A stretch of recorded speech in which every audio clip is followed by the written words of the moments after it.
मैं बस निकलने ही वाली थी यार, वो आदि के ट्यूटर आने वाले हैं तो मैं बस उन्हीं का वेट कर रही हूँ। नमस्ते मैडम। नमस्ते, आप कौन? आपके बेटे आदि का होम ट्यूटर। प्रिया, मैं कॉल बैक करती हूँ अभी। तुम नितिन हो? जी। आओ अंदर। एक मिनट, ये चप्पल आप बाहर उतार देना प्लीज, क्योंकि हम बाहर के स्लीपर्स ना घर में यूज नहीं करते हैं। Okay. So coming straight to the point, आप मेरे बेटे को पढ़ा पाएंगे?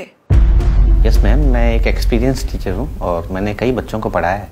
मुझे नहीं लगता तुम पढ़ा पाओगे। एक ना इंग्लिश कोट है, मैं हिंदी में एक्सप्लेन करती हूँ। इंसान की पहचान ना उसके जूतों से होती है, और इंसान को पहचानने में ना मैं कभी चूक नहीं करती।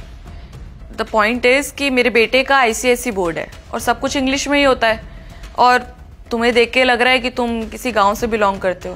तुम्हारा रहन सहन, तुम्हारे कपड़े, सब कुछ। और मेरा बेटा आदि अगर तुमसे ट्यूशन्स लेगा तो वो बिल्कुल तुम्हारे जैसा बन जाएगा, जो कि मैं बिल्कुल नहीं चाहती। सो बुरा मत मानना, मैं बस फैक्ट्स बता रही थी। I hope you understand. नहीं मैम, मैं बुरा नहीं मान रहा हूँ। मुझे तो आपके बच्चे के फ्यूचर के लिए अफसोस हो रहा है। मतलब? मैम, माँ एक बच्चे की पहली गुरु होती है, और जिस माँ की ऐसी सोच हो वो बच्चा आगे चलकर क्या करेगा। कहना क्या चाहते हो तुम? मैम, आपने मुझे बहुत कुछ बोला और मैंने आपको बगैर टोके सुना। अब मैं आपसे कुछ कहूंगा, लेकिन आप नाराज मत होइएगा। शायद आपने ना अनपढ़ होने की परिभाषा गलत किताब में पढ़ लिया।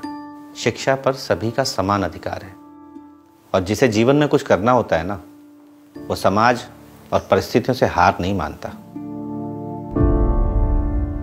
आपने मुझे कहावत सुनाई ना, मैं भी आपको एक कहावत सुनाता हूँ। हिंदी में ही सुनिएगा। जिसे पढ़ना लिखना होता है ना मैडम, वो पढ़ ही लेता है। उसके लिए उसे शहर या अच्छे इंस्टीट्यूट की ज़रूरत नहीं होती, अच्छे कपड़ों की ज़रूरत नहीं होती। अनपढ़ वो नहीं होता जिसे पढ़ना लिखना ना आए।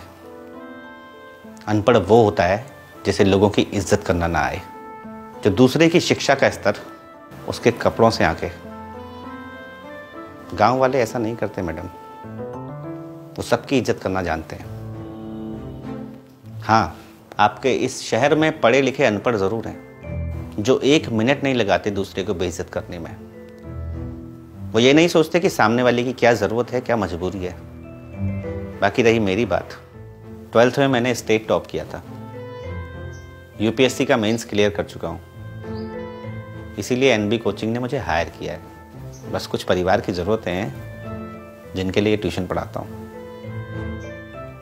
और जितना मुझे इस ट्यूशन की ज़रूरत है ना, उससे ज़्यादा आपके बच्चे को एक अच्छे टीचर की ज़रूरत है। I hope you understand. Thank you madam, have a nice day. Sir, आप एक टीचर हैं, आपका काम है लेसन्स देना। मैं समझ गई हूँ, मेरे बेटे के लिए आपसे अच्छा टीचर और कोई नहीं हो सकता। मैं कल से आता हूँ।